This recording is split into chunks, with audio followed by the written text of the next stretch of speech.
evening, ladies and gentlemen, and welcome to Bah Humbug! I understand your reticence to applaud and whoop, as we have just entered the stage in such a distinguished manner. But may I assure you that tonight you will not only laugh, but cry, and do all the other things that human beings do. Hopefully. Do whatever you like. Now, clap your hands if you are a huge fan of Charles Dickens. Wonderful. I'm going to be honest, that was more than I expected. Some of you may be just being polite. Now, clap your hands if this is your first time ever to the Hideout Theatre. Well, welcome. I'll assume anyone who did not clap has been here before, since that's how math works. Maths work. If you are new to the Hideout, everything that we do is improv. So that means the story you'll see tonight is completely made up on the spot. The characters, the situations, all of those things have never been seen before and will never be seen again. However, we do know a few things. We know that this will be a story in the style of Charles Dickens, hence why we are dressed this way, and why we made the description we did on our website. But the content is entirely our own, created in the moment. When you laugh at something or gasp at something, it tells us that it's working. When you're silent, it tells us that you're either paying extremely close attention or extremely bored. We'll figure it out. Now, everyone on the same page. Does everyone understand the premise and all of those things? Wonderful. Also, Christmas will be involved somehow.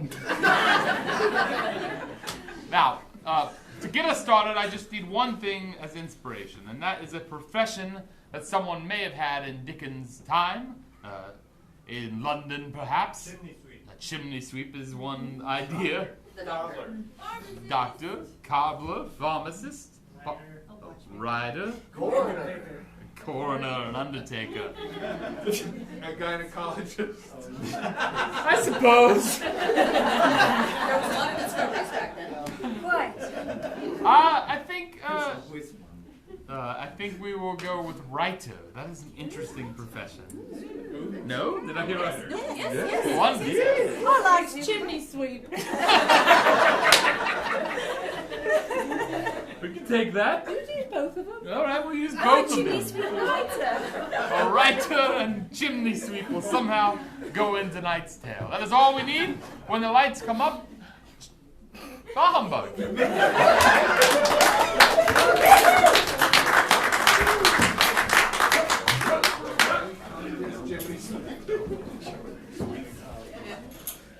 Ah, childhood, that blissful time of innocence and youth, when the world seems full of possibility and wonder. My father was a distinguished man, a man of letters, a man who wrote letters, a famous correspondent and writer of articles. He was retired when I was born and lived just outside of London in the countryside. We had a vast, sprawling home filled with joy and words and visitors nearly every week from all over the globe. Your father was working on something very important and reading something very important. Too much for your young ears, but otherwise all is good in the world. Good day. Oh, good day, lady from far away. Oh, darling, I hate to interrupt you, but I have your cup of tea. Mother, he's hard at work writing. He is hard at work writing, and someday you will be a writer too. It was said that no one was more inquisitive than I, Toby Wickersham. My father, George Wickersham, was a more serious man, but a man still with love in his heart. Ah, young Toby! Father! How goes the day? It goes well, Father. The sun is in the sky, and so it is a good day in England. Yes, it was my opinion then that every day was a good day in England. Or indeed, the sun being in the sky is what made it a day. This is a good description of a day when the sun is in the sky. Or if it were not, it would be evening. May I sit on your knee, Father? Come, lad. My father, though riddled with gout, could never deny me my request to sit upon his knee. Good lad. Look here upon these writings in the modern papers published not but a few miles away in jolly old London. Only a few miles, Father. Yes. This is your name on it, Father, printed with it all not handwritten, but printed. Yes, they take my handwritten manuscripts, they translate them here. Proofreaders move the typeface around and press the ink down onto the paper and then send it out. It's the latest thing. I was a joyful child, if not a very intelligent one. I think I'm pretty young right now. Yes. You are So, a little young and dandy inquisitive, for my boy. When you see the rest of these writings with other names ascribed to them, hogwash! A whole lot of them. You don't like these, Father? No. Why not? Modern writing is nonsense. Well, George. It's florid nonsense. George. It hides the truth behind poetry and George. overly descriptive language. You don't need these many adjectives. Just get to the noun. You don't need these Get many to the adjectives. verb. George, my brother, have you seen my book of poems? Oh, Baxter. In my study. I knew I left them there. Good boy. We'll make a poet out of you yet. You pay no mind. Baxter Bickers was my father's oldest friend and was the opposite of him in style and personality. Where my father was serious, Baxter was as gay as the day is long. A happy, whimsical man who would always say in 20 words what one could perfectly say in 3. Take what mirth you can from Master Baxter, but do not follow his example into life, young Toby. Oh, no. It is No, very Father. important that you see the world as it is. It's very true. See it as it is. The good and the bad. The sun in the sky or not in the sky. Oh, here's your best friend. My best friend. Hello. It's little Gary. Sorry, did you say Gary? I did say Gary. Gary. Hello, Gary. Hi, Toby. How are you? I'm doing well. Just talking to my father about how writing should be of what things are and not frivolity. Gary was the shepherd's son and thus always carried his crook around him. So he desired to be nothing more than a shepherd to replace his father when his father died and he was old. Father, may we go out to the fields? May I follow Gary out to the shepherding fields? We can play chimney sweeps. We can play chimney Well, Oh, let them go, please. I suppose it would make a good day's fun. Yes, many was the country day we spent among the sheep playing chimneys. I remember it so fondly, like it was yesterday. My chimney's very clean. Mine's very clean too. Yes, we were surrounded by sheep.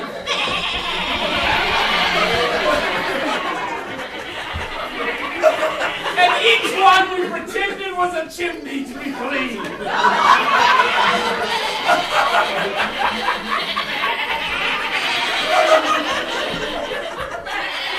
I think I've got all of them on this side, Gary. Oh yeah. I don't know if they like it or not, but they tolerate it. I think a sheep likes just about anything, you know. No, I don't know. Oh well, that's what my dad always says. She likes just about anything. Well, you know, they're sheep. They ain't got much of a brain. They have a happy and simple life, just eating grass all day, getting herded around and barked at by dogs. My father knew a number of interesting people from all around the world, and they filled my childhood. But there was only one person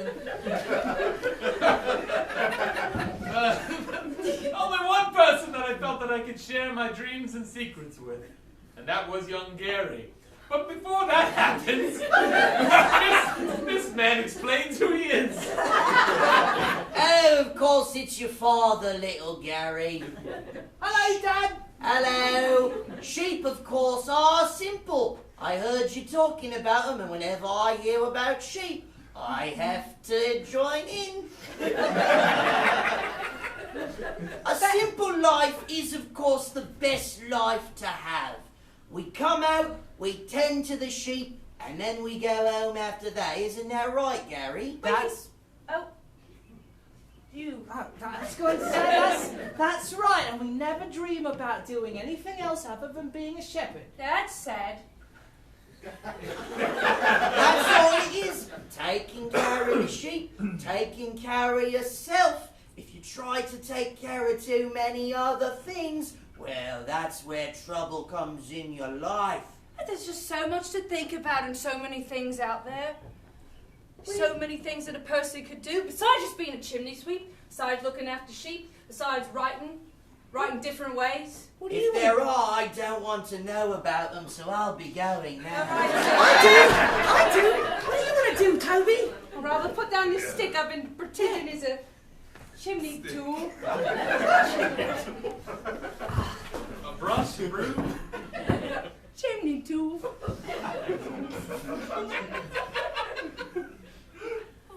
Like to live in London. Oh, I bet that's nice. Have a nice office. Ooh, you'd be fancy. Be fancy. And write about whatever I like. What would you like to write about? The things that the people do. Oh, like what? Like the lives of the chimney sweeps, or the lives of the ladies who make the soaps, or... I suppose I don't know much about life right now, so perhaps I'll learn more when I decide to write about it. Yeah, that seems like a good plan. Maybe about the countryside too, and what's in the hearts and minds of people. Like Gary, what is in your heart and mind? Well, I want to look after the sheep and take care of them. But sometimes I just feel sad. Like there's something else out there, but I don't know what. So I try and just be happy about it, and I think of something pleasant. Like Christmas is coming up. I love thinking about Christmas. Me too. What do you want for Christmas? I want a new notebook, like a writing book. Oh yeah. I want one with a new quill, a nice one with the feather that's a nice fancy feather. Oh, that sounds nice. And my governess and my tutor, I want them to have nice books and things so they can teach me nice things. That sounds real nice. Your house always looks so well lit and decorated at Christmas time. I can always hear the sound of carols wafting out through the hills. It's some of the people from all over the world who come over to sing. Yeah. There's always people from all over. People from Spain. You should come. Yeah? Yes, in 2 nights' time. I'll sneak in. No, you don't. I'm inviting you. Just come. Gary? Toby? And so it was. A wonderful party, as it always was at Christmas time. La la la la la la la. 'Tis the season to be jolly. La la la la la la la la. Don we now our gay apparel. La la la la la la la la. Throw the ancient Yuletide carol. La la la la la la. Sing blazing, you'll be for us. La la la la la la la. Strike the harp and join the chorus. La la la la la la la. Follow me on very measure. La la la la la la And la. so on and so forth. They have different verses in the fields, boy. Oh, it's There, he's poor. Hey, I wish to know about the rough verses. Brother likes to make up lots of verses. Father told us we're supposed to be on our best behaviour. No, please. Let us hear these rough and rude verses of the field folk. Yes! I didn't know No this. matter what my father said, said he seemed to disturb Gary even more, who felt out of place. I mean, it just goes, sing we joyous all together, fa la la la la la la la. Well, I'll tell of Yuletide treasure, and then the next verse. Yuletide treasure? Oh! Oh, I love it! Yuletide treasure, indeed! Indeed, your presence here is a treasure, boy! Yes. Both of you here, thank your parents for sending you! I didn't know that Clara was going to come. I'll have to look after her everywhere she goes. She's my sister. Well, no one shall come to a Christmas party in my home and leave without a gift. Oh! Why, thank you, sir. I never expected a gift on Christmas. Well, we weren't expecting an extra guest, but I'm sure young Toby is willing to make the sacrifice of one of his gifts. So, Indeed I was, for even then, at a young age, I was struck by a strange connection with Clara. A strange, innocent connection with Clara. I found her delightful and charming. Oh! What beautiful Christmas biscuits! Oh. Why, they're painted with sugar icing. I've never seen such lovely things. I couldn't possibly eat. they're such from an Russia. Yes. Yes.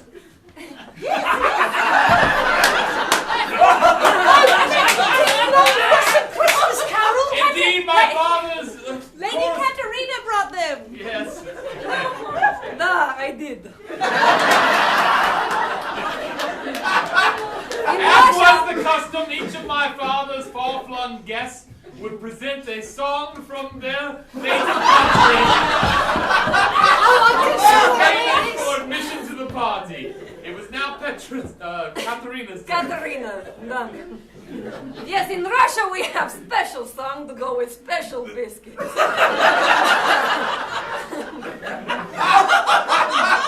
Russia, Russia, how hungry we are. Russia, Russia, feed us now.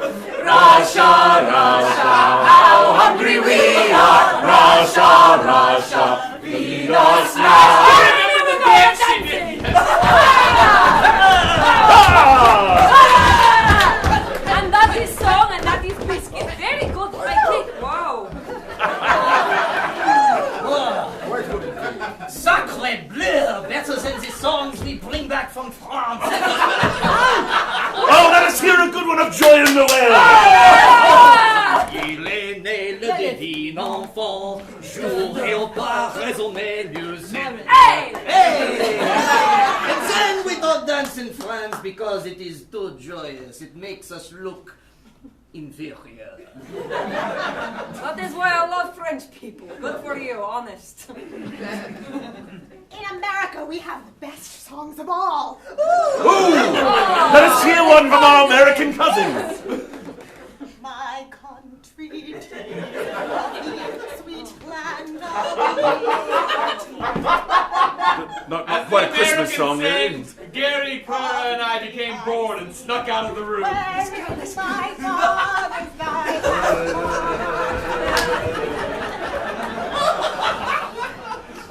Up here. This is where the attic is. Oh, jump like that! Jump, Clara. All right, jump in. You keep forgetting you're a girl. I can still do things. That's right. It's not proper for a boy to tell a girl to do boy things. That's what my father says. Well, I'm a funny sort of girl. I like to do all the kinds of things that boys do. She climbed a tree once. I did. I got to the very top end. I got stuck. The bear came and got We me. decided that very moment to escape the attic and climb a tree together. Hey, look, there's a tree out there. That's right. We could probably reach it just going out the window. Not a bad idea at all, I don't think. I could probably make it there in time. If I have a regret in all this world, it's that we decided to climb that tree. Why did we do it? Were we drunk on Christmas cheer? Perhaps. I feel as though I could do anything on a night like this. Such a perfect night. It was indeed a perfect night, and perhaps a fitting one to be Gary's last on this earth.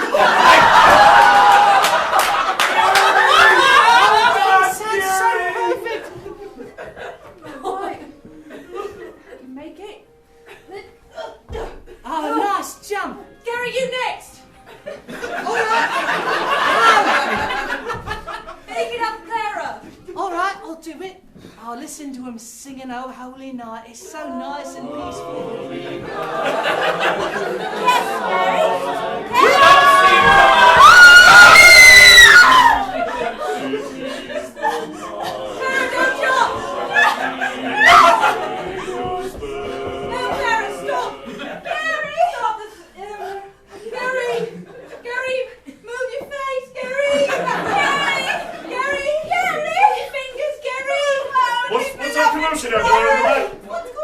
What's going on? How terrible his skull looks now.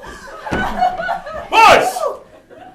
Dear, something terrible has happened, Father. Look, the young girls up there. It's me, the neighborhood doctor. Thank you for coming so quickly. I'm glad that I invited you and you were running late and just happened to be upon us. Perfect timing on this Christmas. Well, if only. I'm afraid the young boy's beyond your help. Oh, beyond my help, but we're going to have to carry him off to where he must lay the rest of his life. I heard such a commotion from the shepherd's cottage. What's happened? I'm so sorry.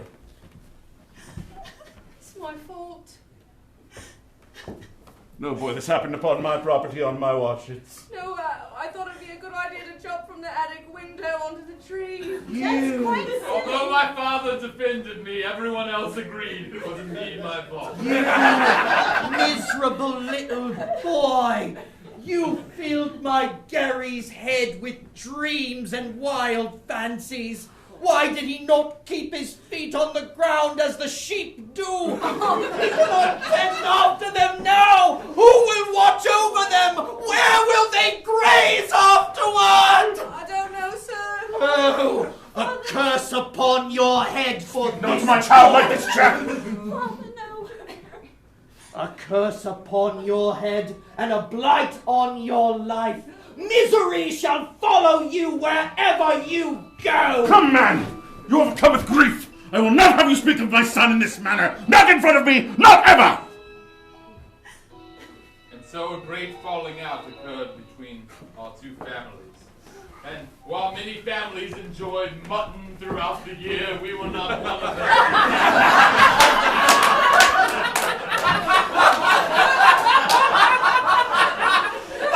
Any wool we got was from other sources. But this dismal death was not enough to send me from my home, and the years passed as I grew, and only saw Clara from afar, for I was forbidden from speaking to her in life. Until I was 15 years old. Standing in front of Gary's grave, the old churchyard, she too had come to visit. I'll only be a minute more. It's all right. It's like, I thought it was a fine day. it is a nice day. Not just because the sun is in the sky, but the clouds are not in the sky. It's the sort of day he would have loved. The sort of day he would have laid in the grass and stared at the sky and dreamed of his life with you. Many years had passed since I had been in close proximity with Clara, and now that connection, formerly so innocent, was stronger. It seemed as though an eternity passed as I stole glances. It must have been only moments. But a connection was forged. I missed you, Clara. Missed you greatly. I have many letters I've written and never sent to you. Why ever did you not send them? I would have You know gladly how received them. you know how things are between our families. You know how people speak of me in town. I care not what people say about you in town, nor what has gone on between our families. You have every right to hate me. I do not hate you. You have every right to. You should not hate yourself. I ever believe it was not your fault. Stupid children's things. But you won't see me doing stupid children's things now. Indeed, as our connection grew, it was no child's thing we did.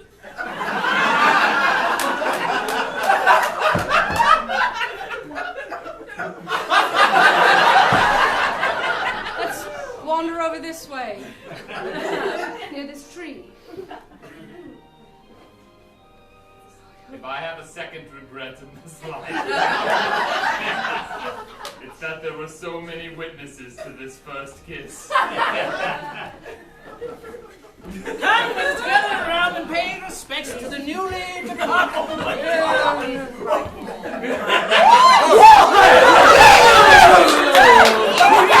It's a little killer boy! Yes! It's that blasted boy! It's the sheep girl. Well, please don't tell my father. Please don't tell the schoolmaster. Everyone will know you murderous perverts! Kissing in the cemetery! Where Shame the on dead you. are watching! This is absolutely Shame God is looking down upon you! red! Pray for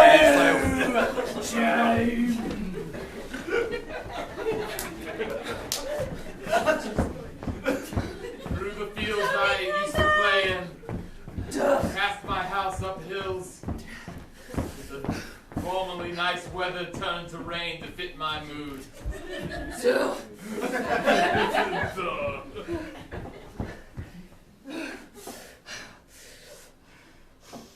Eventually I came to rest by the old lake. The old lake. I hated that lake.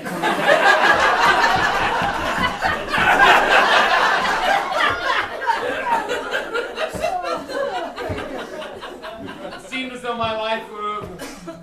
Although I had found joys in the years since Gary's death, I had never known a desire so strong and so quickly snuffed out. A young romance destroyed, and a great shame as word of my transgressions spread across seemingly everyone I had known. Are you lost, little boy? No, I know the lake well. I do not like it, but I know it. And if you mean lost as in psychologically, then yes. That's a shame. Poor little child with nowhere to go. I had seen some miscreants in my time, but never a man so covered in boils as he. His cloak, patchy, muddy, barely held together, and his eyes seemingly at odds with each other. Maybe I should ask, are you lost? Oh, no. I know exactly what and who I am. It seems like you're at odds with who you really are, boy. Oh, who isn't? I mean, you or not, you said it. If you just know and accept what you are, then of course you're not at odds with A murderer? yourself. I knew it. Yes, that's right. You knew by looking at me? You've the look of someone with darkness in your past. Something that you can't run from, can you? Every word he spoke closed the door to my past, and I was determined more than ever to never return home, to run from my shame. Fortunately, this lined up exactly with his own plans for me. Cannot be here anymore. I only bring shame to those around me. Hey, boss, he said yes yet? Yeah, did he say Hey, he said yes? Quiet then! Oh, it's all right. Wait. All right, gee. You have friends? As a matter of fact, they are. People who also know and understand their place in this world. If you don't belong here, then perhaps you belong with us. When he said the word London, it rung in my brain like a sounding bell, reviving old dreams and giving me a glimmer of hope. London, London, London, London, London, London, London, London, London, London. That's right, little I mean, boy. perhaps my memory is somewhat skewed.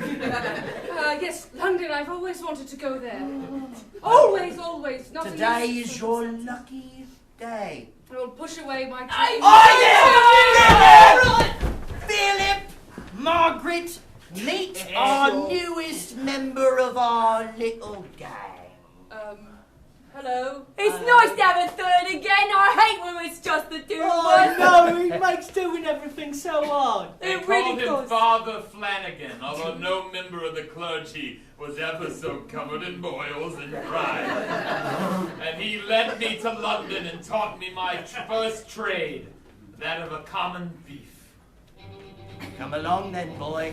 We've got a long road ahead of us. Now! The bustle of London was nearly overwhelming. Merchants, rich people, thieves, rag pickers, ne'er-do-well miscreants, police, murderers, all seemingly on the street at the same time. The trick of it, boy, is to seem down on your luck. Right. It's to seem destitute and miserable. No, there was more bustle than that. A lot of bustle. I know, watch where you're going. And for the Flanagan, for the Come on, let's go. Fishmongers. Yes, Miss Hill! Have a free fish, here you go. Don't stop fish for sale! apples for sale. All right, then it kind of died down, and you all imagined it was still happening. All right, Philip, All right, Margaret. let's do this. All right, little. Someone gave me a free fish. That's pretty good. That doesn't happen every day. That's a good steal. Father Flanagan, are we supposed to give what we get to you? Generous, boy. That will not get you very far here. He likes them raw. We like them cooked with a little bit of chips, but you know, it takes all kinds. There you go, Margaret. Right. Take the rest. Listen, little Toby.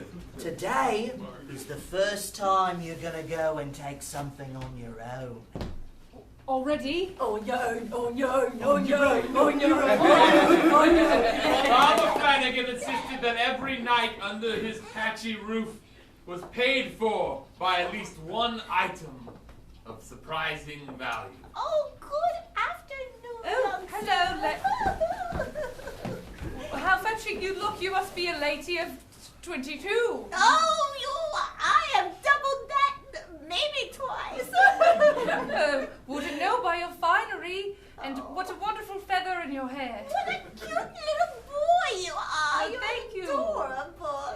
May I kiss your hand? Well, a real gentleman. What a lovely little boy he is. It's lovely. I just love it so much. Where did my room go? Thief! Thief! Thief! Oh! Well, as far as thievery goes, I give myself 6 out of 10 for that first attempt.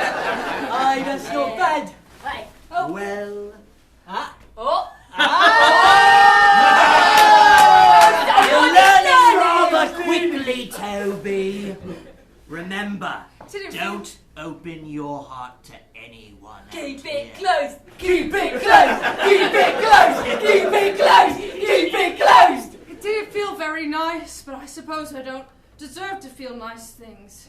I should enjoy that feeling that I felt. That's right. Push down all the good things. Sheet. So that became my watchword. I do not deserve to be good. Do not deserve to be good. I do not deserve to be good. No. No. Say again. I do not deserve to be good. Say again. Yes, and I became more proficient at thievery. I crafted that phrase into a little song I would sing to myself. It was simple. It was just, I do not deserve to be good. Toby, you do not deserve to be good. No, Toby. Toby, don't be good like you should. You don't deserve it. No, you don't. Everyone deserves to be a little bit good. All right. It's me, the widow Blacksby. I also am a nun sometimes, but other times I'm not. Oh, yes, yes, Father Flanagan knows you. Of course, he knows me very well. This is my part of Fleet Street, so... Well, it's also the Lord's, so just consider that. The Lord believes you can be good. The Lord. Almost forgot about him. Right. He exists in a way. The widow Blacksby was an interesting study in contradictions. No more honest than Father Flanagan, she still had a moral fiber and would always attempt to convey lessons of charity and benevolence upon those that she fleeced out of money. The most important thing is to give to people, otherwise things will be taken away. What? What? Exactly. But when Christmas time came, it was she who led what meager festivities we had, and all the paupers and beggars and thieves and miscreants gathered underneath London Bridge, barely protected by the weather. But somehow, even in those dark and dismal surroundings, a modicum of joy warmed our hearts at Christmas. Oh, it's a nice night, isn't it? It's a nice night. Silent night. Holy night. All is calm. All is bright. Round yon virgin mother and child. No Argentina! Holy infant, so tender and mild. Not much holy either. Heavenly peace. Because you're dead. Sleep in heavenly peace. I suppose that I might have found some happiness in that meager life. But even just a few weeks after that Christmas, I saw a sight that would change the course of my destiny forever. Clara, who I thought never to see again in this life, was dressed as fancily as anyone I had seen on the arms of a gentleman stepping into the stagecoach. I, of course, hid in the shadows. This way, my darling. Clara. Another party? Yes, I'm afraid so. Quite dreadful, but necessary. The man is so old.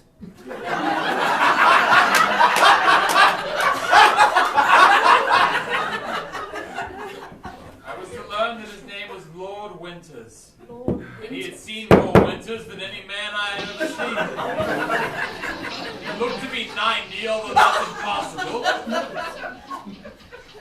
She's still so beautiful, so regal, carrying herself so very well. Such a woman. Such a woman. Look at myself. Not a great writer, barely observing the world around me. No poetry. I did, however, have a small notebook that I occasionally find time to write down my observations in. And upon seeing Clara, the words that had been locked up came flowing out. Something like a lock of hair, beautiful and rare, spinning, curling, made into a woman. Losing childhood, growing into womanhood. Oh, wait a minute. Aren't you that young man who stole my ring from me? That ring was very important to me, young man. It was from my husband, who's long gone now. It was my last remembrance of him. And you took it from me. It's very hard times I was in. Am in. Well, everyone has hard times. There's no right to take a widow's Stop the ring carriage. from her only husband. Drivers, Stop the carriage. Stop the carriage. Stop it now. Stop it. What is it, my darling? I hear a familiar voice. Getting out the other door. I could maybe get it back. I know the person that I sold it to. You look like you're on hard times. I would accept.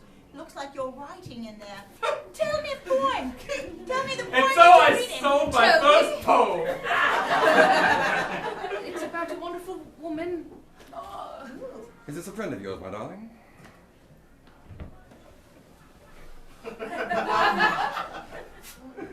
I thought I knew him. No, I have that kind of face. Look like somebody everyone knows. Everyone's always saying, William, John, Henry. No. But in fact, his name's Toby. It's written. What do you have there? It's a beautiful poem about a lovely woman. You're a poet. She has raven hair and brown eyes. It sounds. That's delightful. You must come to the party with He's us. dressed as a thief. Even better. The man that I knew couldn't. No, I insist. It would be delightful. You don't know who I am. I'm a different man than the man that you knew. Here's £5. Yes. Come to the party, please. I insist. £5. It'll be quite droll. That should get you out of those rags. And young man, if you ever need anything again, don't steal it from me. Just ask, like a gentleman. I can tell.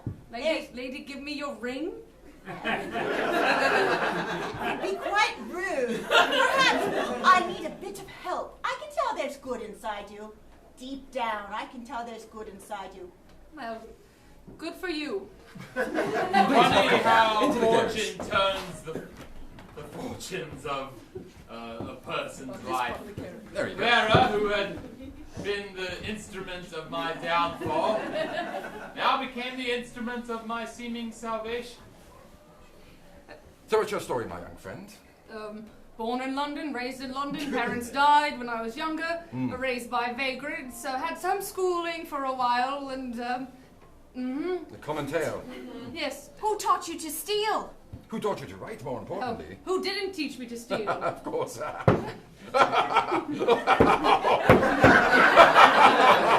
Who didn't teach you to steal? Wonderful. I taught myself how to write. I studied the correspondence of a great man and taught myself based on his letters. This. Which man is that? I wish not to disclose his name as he is my inspiration and not to be yours. I'm afraid I'm not much of a writer.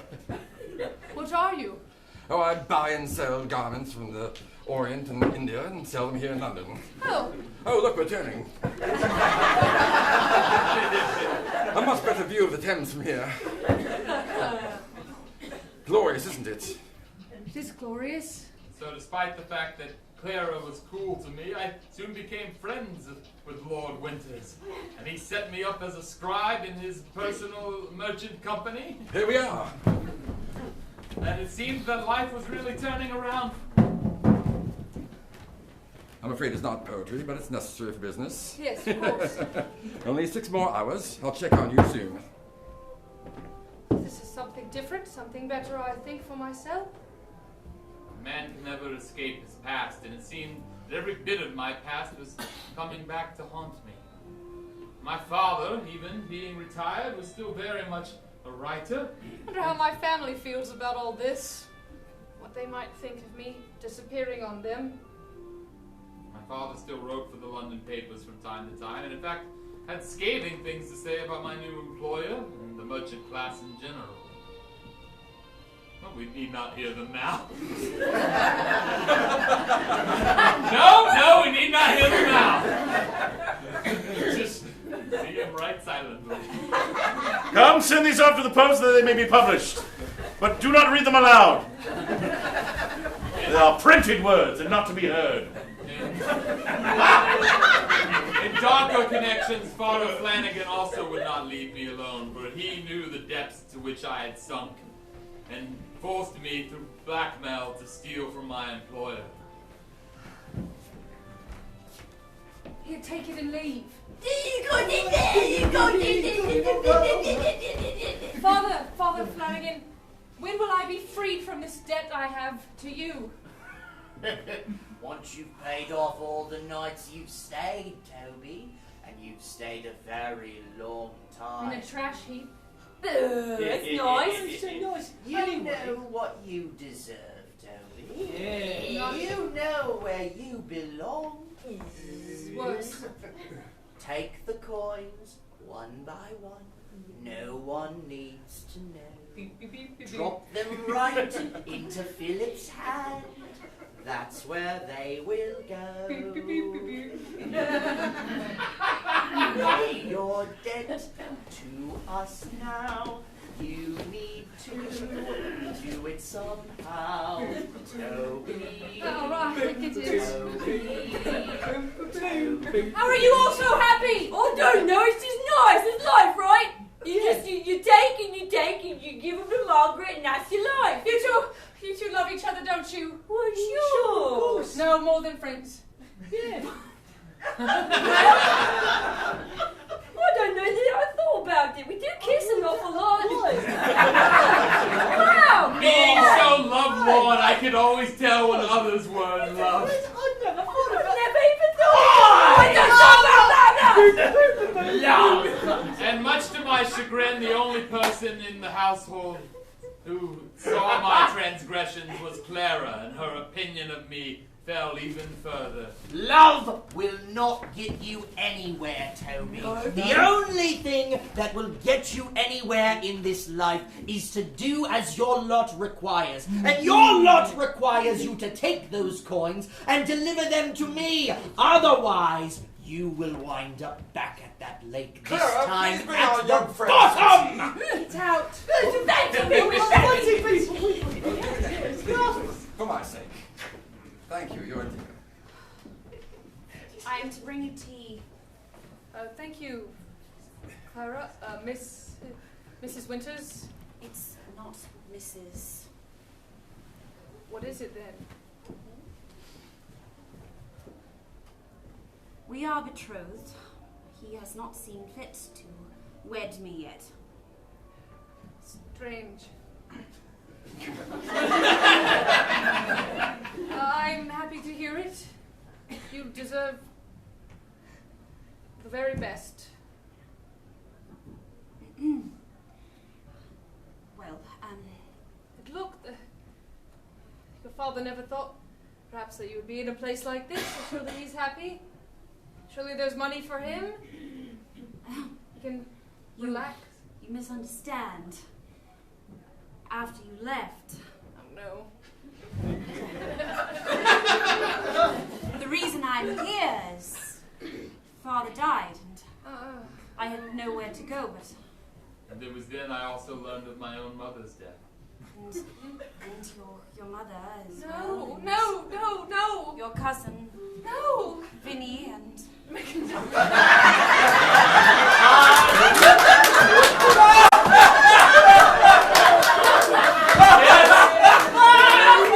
My cousin Vinny.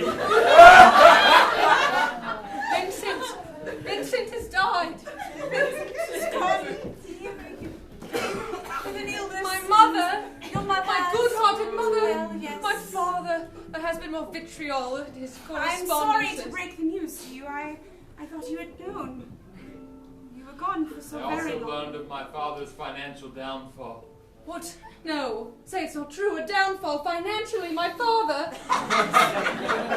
I'm sorry that I have to be the one to tell you these things, but your father was so distraught over you leaving, he could barely don't carry on. And now his estate is all but gone. And No, not our estate, not our cheery, good estate. So many wonderful trees. And though she showed me kindness in that moment, her attitude was always cool to me. Clara, you stayed gone for a very long time. And there were those that would have been better off if you had not left. And I thought that my situation could not get any more strange.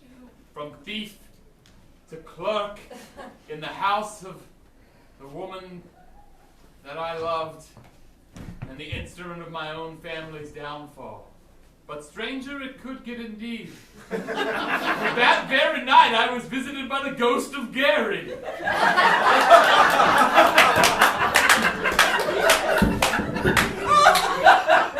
I had been given meager accommodations in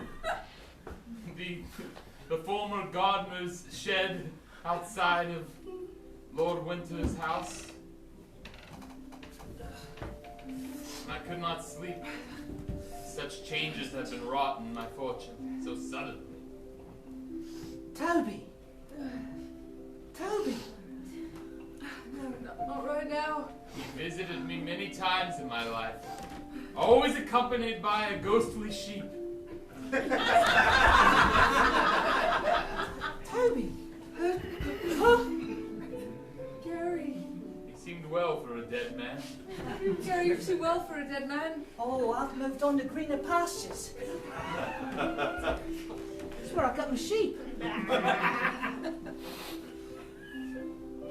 I'm awful sorry about what's happened to you. Gary, no. It's I who is sorry. Oh. Gary, come closer. Yeah. Yeah, sheep. That's a ghostly thing. Your hand is like ice. I'm dead. I'm dead, but I'm free. No. That sounds nice. I ain't weighed down by the things in life, not like you. I just think quite a lot what our lives would have been like if we had grown up together. The professions we would have had. I would have convinced you to come to London with me. To be my partner in my business. Could have been a chimney sweep. I see them around. You know, their life actually doesn't look very good. No, it don't. Yours don't either, though. I can see it weighing down around you. Like a heavy chain or a weight of something. It follows you like your own shadow. And twice as dark and twice as cold. Mark my words. What bears you down in life bears you down even more in death. Oh, no. Ugh. Lately, it just seems like everything someone tells me is more bad news. I got good news, though. My mother is you've visited her in the afterlife? She loves you so much. We all do. Tell him I love him so much. What? I just did, Mum. Thank you. You're welcome, Mum. She cannot come and visit. No, it was only Gary and his sheep. It's only me. I reckon No, I don't mean to complain. This is the nicest time I've had. You know what day it is, don't you? It's It's Christmas Eve. Well, I remember how I used to think of Christmas and it made me smile. We didn't think of Christmas and it made us smile. Yeah. And now I think of it and... I can see it again on your face. And though Gary did his best to spread joy to my heart, I shut him away and repeated ever to myself, I do not deserve to be good. I don't deserve good things. Don't deserve, yeah, something like that. Whatever it was, I sang it to myself. Don't say that.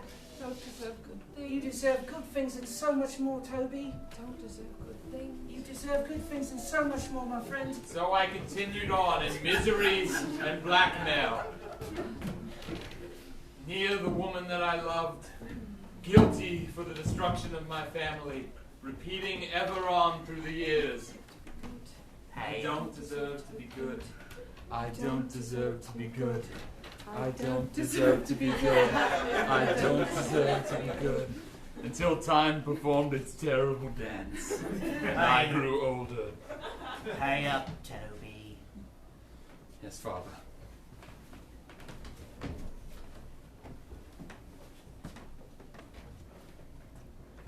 All I have is a candlestick today. Oh, Toby. It's gold. A gold Toby, I've been looking over the ledgers and I've noticed some... Oh. Oh, So you're a friend. terribly sorry, good sir, to intrude. Good Lord Winters, is it? Yes, indeed. And you are... Ah, just call me Father Flanagan. Oh, Father Flanagan. A man of the cloth, as you can tell. Clearly. Your friend has so many boils, Toby. I know. I was just popping in to say hello to Toby. Well. He is such a kind and generous friend, has been for many, many years. I'm sure you are aware of all of his good qualities. Oh, yes, he's been quite a loyal and faithful employee for many, many years. Yes, that he has. The fact that Lord Winters was still alive after all these years was surprising. But even more surprising was that he hadn't caught me. Even in this moment, I somehow was still considered innocent. Well, you must stay for dinner then. No, he must be going. How very kind. Clara, set another place for dinner, please. Very Right. generous of you, sir. Oh, of course. I always say the generous of the world are what makes life worth living. Noble sentiment indeed. Surely he must be going. Oh, no. Please stay the night. Why, thank you, sir.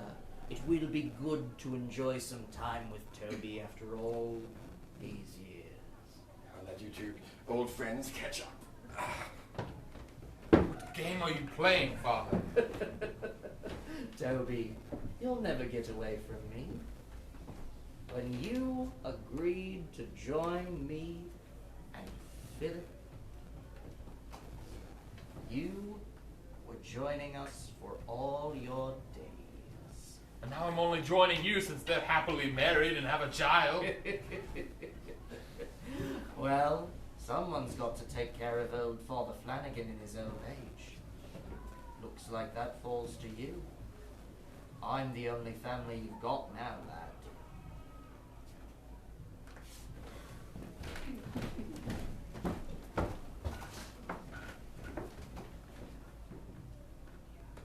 Oh, how I was tortured. That Christmas dinner was one of the most awkward Christmas dinners I've ever experienced. Oh, what a lovely family, Lord Winters. Thank you. More Christmas pudding, sir. If you insist. Where is Timothy? Right here. Oh. Good evening, boy. Looking dapper as always. Thank you, Father. A beautiful Christmas pudding to go on a beautiful Christmas table. All right, boy. I'll get you some Christmas pudding because I know it's your favorite. It's my favourite. Oh, so much. You're the most delightful little boy. You take after your mother, don't you? Have some turkey, Timothy. Yes, in the interleaving years, Clara and Lord Winters had married and had a child, Timothy. It reminded me of myself, which is weird. Father Flanagan, will you be staying with us long? Oh, not long, I believe. I can't take this anymore! Forgive my outburst, Lord Winters. Toby. Forgive my outburst, Timothy. Forgiven. Forgive my outburst, Clara. I'm a thief, and I shall be put in the irons this very evening. What? Or I shall do it myself. Toby. What's All the these matter? years in your employ I have stolen from you and given it to Father Flanagan. What? Toby. He is held... I've seen it happen. This man. No! That. Oh, no, I did not do it to harm you, sir. But Someone go for the doctor. he held an obligation over me.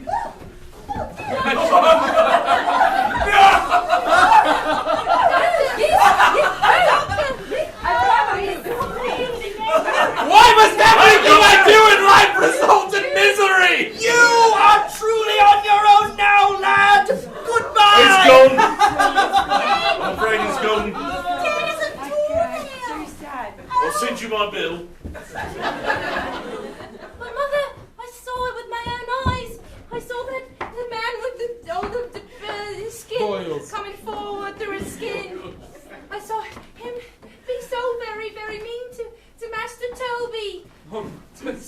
very mean. And I've read some of what Master Toby has written about his life in his journal. You've read my journal? Yes. How did you ever find it, Timothy? Just rifled around in a drawer. Yes, I keep it there. You should read it, Mother. Mother, read it. Clara, It's quite heavy. I'm going to carry him out now.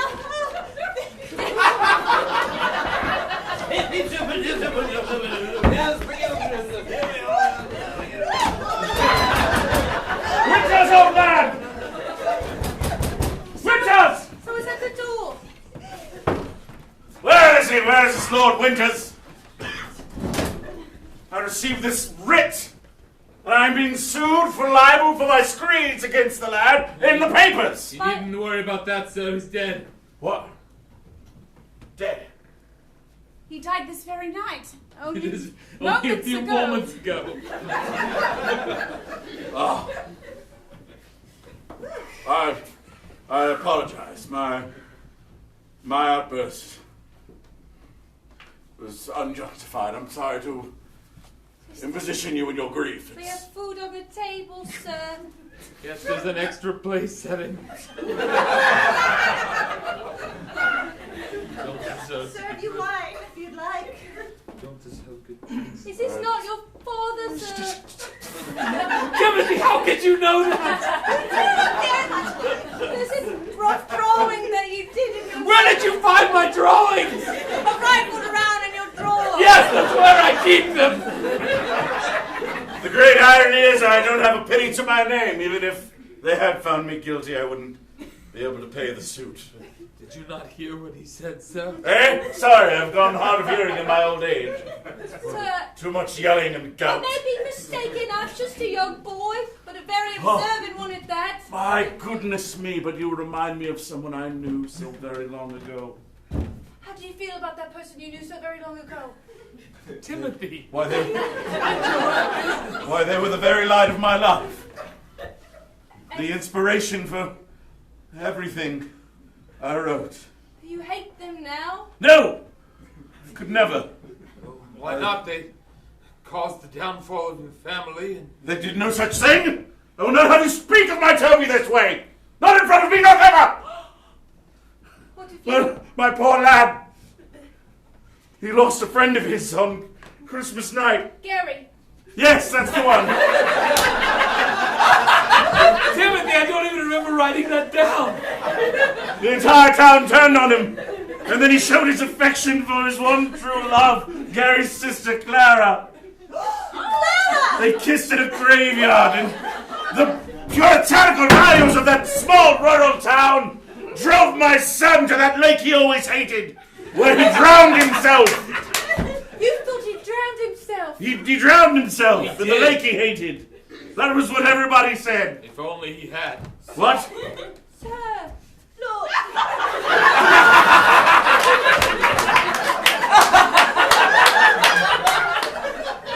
Here, let me move this table. I'm sorry. Right, this does seem to be a very touching reunion. But I'm here from the yard. There is a confessed thief about, is there not? I've come to clap him in irons and take him away. There is no thief, sir. That is not what the servant who came from this house said. Mother, tell them that we were just putting on... We loaned our dear friend quite a sum of money to pay off his debts and to help him with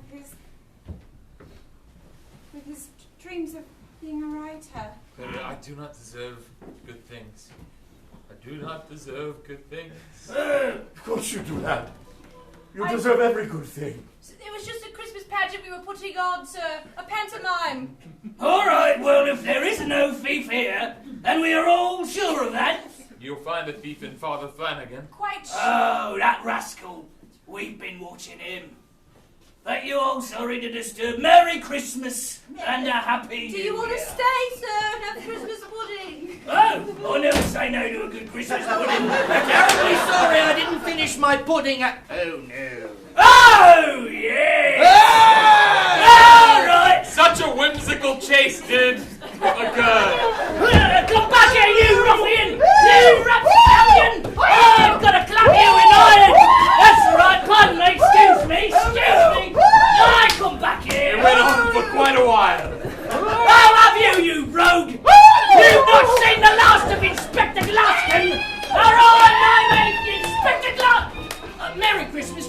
sorry for the disturbance, gents. This is the saddest, happiest day of my life. That's how every Christmas has been in my experience. Why ever did you not tell me the things that occurred? That horrible man that kept you under his claws for so long. Why ever did you not come home to me and your mother? Shame, regret, foolishness. Toby, I told you so long ago. It's not your fault. We were children. You cannot bear this weight all of your days.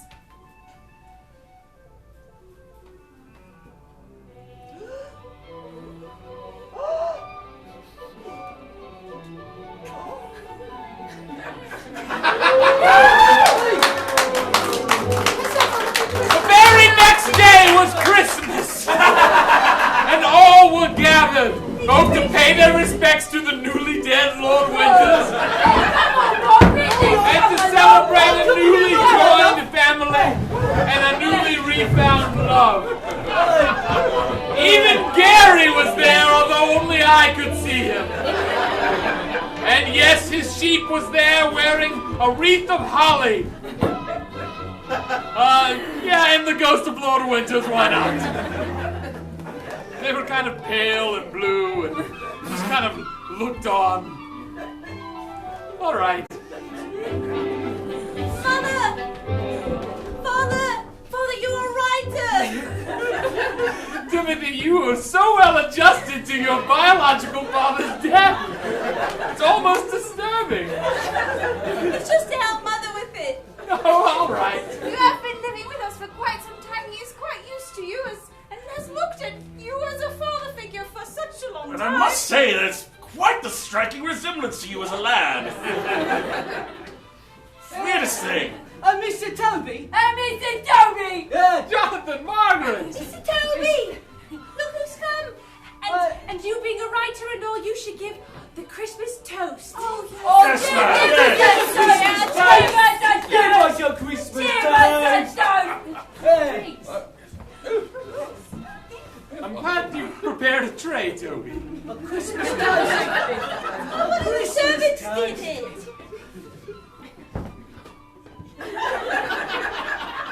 To family and friends, old and new, living and not. Never mind. There is always room for forgiveness. There is always room for love. And it is never too late to tell those you love how you feel. I love you all. And we all deserve good things. Merry Christmas, one and all. Merry Christmas! One and all!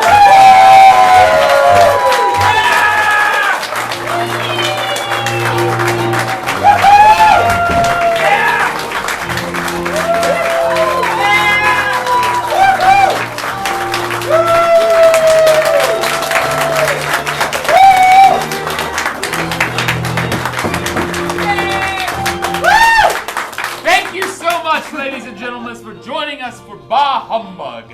We have how many more shows of these? 2 more? Saturdays at 8. Saturday at 8 and also on the 9. 26th. Saturday at 9. Saturday at 9 and then 8 o'clock on the 26th. Yes. So, very special Boxing Day. Of course you'd know that.